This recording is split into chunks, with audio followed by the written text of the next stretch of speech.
not slow fashion video. Today I thought I would share with you my story of how I transitioned from a corporate 9-to-5 finance job to where I'm at today, which is a slow fashion content creator and sustainable stylist. So for those of you who are new, normally I talk about slow fashion, but I've been getting so many questions whenever I mention that I used to work in finance and now I do this, that I thought I would take the time today to answer them for you. Let me just pause and close the door because it's pretty loud. So as I mentioned, if you're new, I normally talk about slow fashion and shopping your closet and using what you have. If you're interested in that, you can subscribe right here. And I also have a really cool live virtual event happening. It is at the end of the month on May 29th at 1 p.m. EST, and it's where I virtually shop the closets of two wonderful women, and I share the elements of style and how you can break down a look and recreate it with what you already have without shopping, especially as some of us might be going back into offices or seeing people. It's kind of nice to give your wardrobe a refresh, but not always necessary to buy new things. So if you like that idea, I will leave all of the information for you in the description box below. But let's get started. So this is going to be fairly casual. I'm going to start at the beginning though, which is my education. I went to university for a Bachelor of Commerce with a specialization in finance. Somehow I ended up graduating and getting into a rotational program with Canada's Export Credit Agency. So it's got a really great international finance focus, such a great place to work. Ended up working there for maybe 2 years after I graduated until I realized that my natural strong skills weren't being utilized at all. And when it comes to making the leap and leaving a very well-paying, secure job with awesome benefits and a pension, I think it's so important to know what your next step is or what your vision is, and to have a very, very strong sense of what it is you want to do and how you want to utilize your skills. I was in my early 20s when I left my finance job. I didn't have this pretty strong vision of helping people shop less and love their closet more.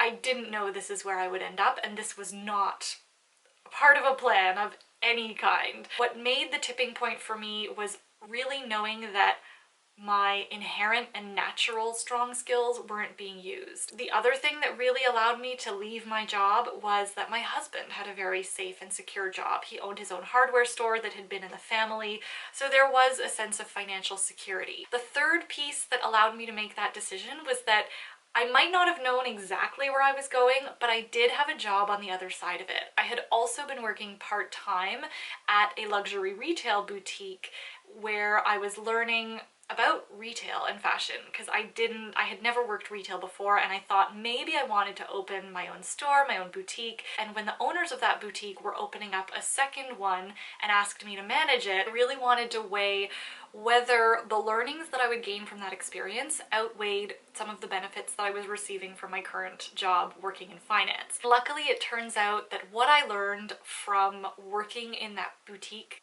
was really invaluable. But that's also not to discount my education and everything that I learned working in banking. We tend to discount the amazing lessons and experiences that we can take from our current situation. I learned so much about professional communication and working in a team, as well as just general great problem solving and analytical thinking, which helps me in my business today. So while I definitely don't recommend staying in toxic workplaces or places where you are not being paid your value or your worth or any of those horrible situations, I don't think that we should discount whatever experience we can take from our current situation, and I also don't think we should discount how beneficial it is to have something secure while you build something else or while you figure something else out. I spent about 1.5 years working in retail as a manager, and in the end of it, I realized I don't want to own my own store. That was not the right dream for me. However, what I learned was managing employees. But I also learned so much about fashion and the retail sector, especially on the luxury side of things. I was able to go on buying trips with the boutique owner. I watched her style and dress women. I learned how to deal with suppliers and retail agencies that do all that back-end ordering and dealing with brands.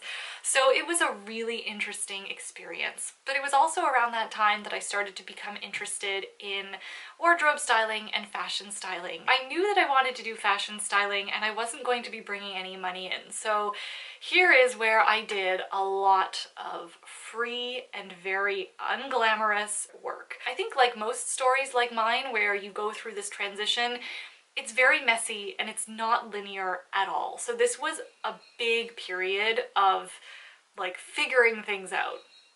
So while I was starting to do creative shoots with photographers and, you know, getting to understand what the world of fashion and wardrobe styling was, I also started to take on some freelance writing projects because I knew I would have to supplement that income.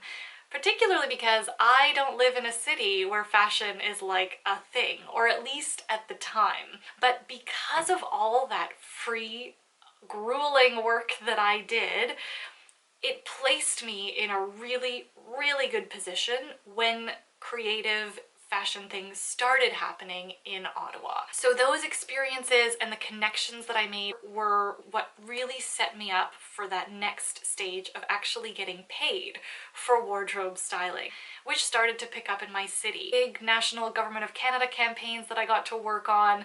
A National Food Network opened up their studios here and I dressed their hosts. And at this time, I had started a blog and Instagram, and it wasn't very successful, but I did this for a couple of years, always supplementing the wardrobe styling income with freelance writing, not necessarily about fashion, but about whatever I could write about and get paid. And throughout that time, I also got signed on to be the personal stylist for a local shopping center. And it was at this point where I had done so much wardrobe styling and working with individuals that I really started to feel the disconnect between people's wardrobes and, you know, the amount of clothing that was in people's wardrobes and how satisfied they were with their own personal style.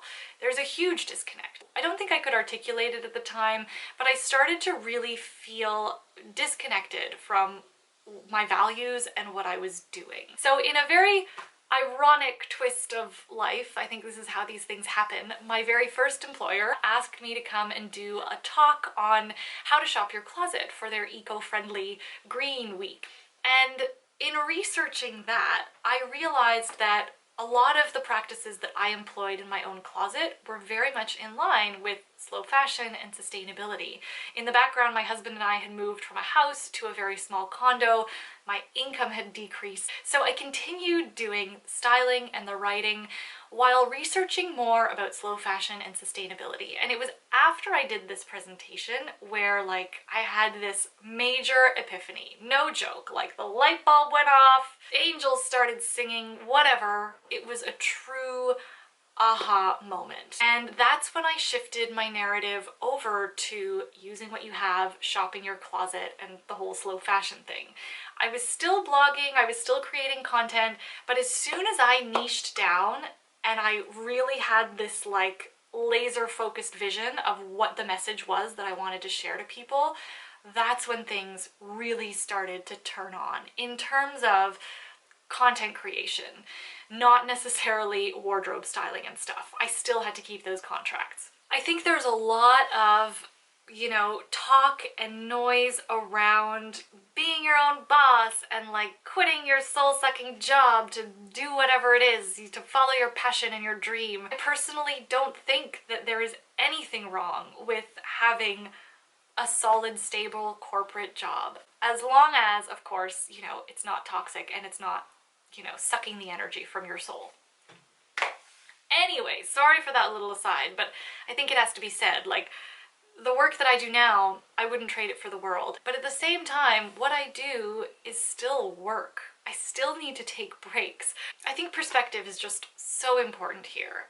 Of course, my camera just died, so now I'm gonna use this one. Apologies if the sound and everything is different. Anyway, this niching down to sustainable and slow fashion was what really, I think, allowed me to turn a corner in terms of understanding what I wanted to put out in the world and how I wanted to use my skills.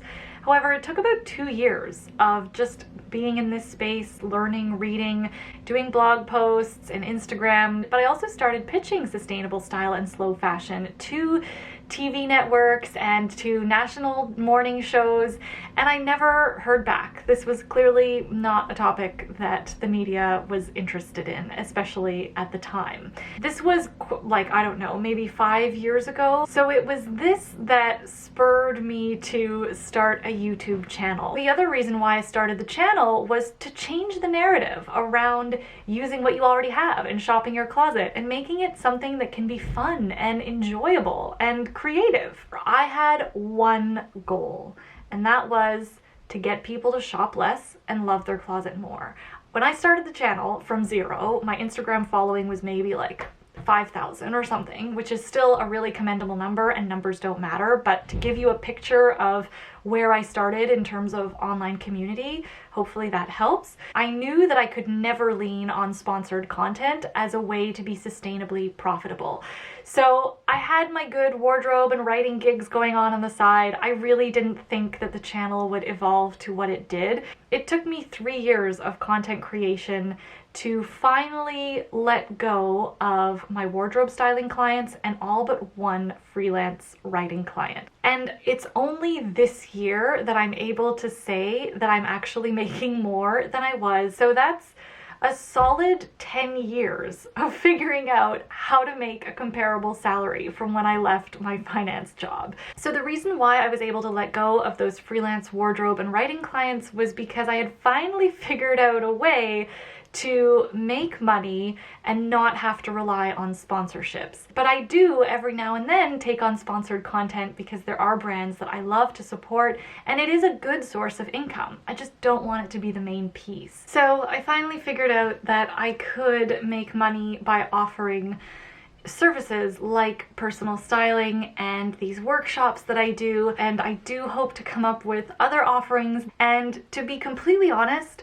letting go of my wardrobe styling contracts and the majority of my writing contracts, that felt like a much bigger leap than when I left when I was in my early 20s. Asserting myself in this position has been really quite scary. I'm not gonna lie.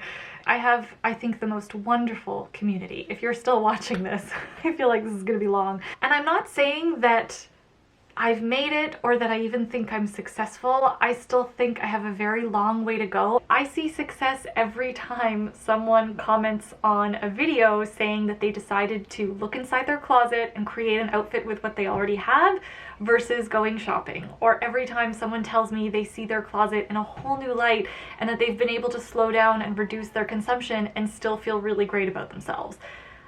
That's when I feel successful. In all honesty, I'm still trying to process what my offerings are and how I can do it in a sustainable and thoughtful way, but I did want to share this with you in case you are thinking of transitioning careers or maybe you're in the middle of it. Hopefully this helps for those of you who have been asking and are interested in the subject. And if you are still here, thank you for listening. I hope you found this helpful.